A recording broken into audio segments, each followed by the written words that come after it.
I'm making chicken curry. So, ang dami namin customer ngayon guys, araw na to. Medyo busy ang inyong abang likod.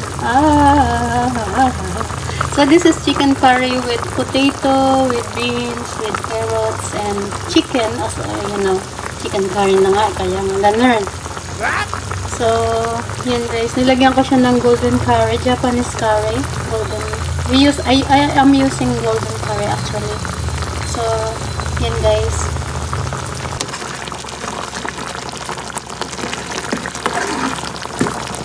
Yung chicken curry ko guys is with gulay.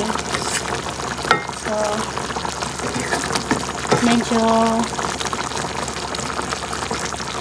medium siya. Medium heavy. Okay lang naman, hindi masyadong ganun kahirap luto. So, ito ay order ng aming client.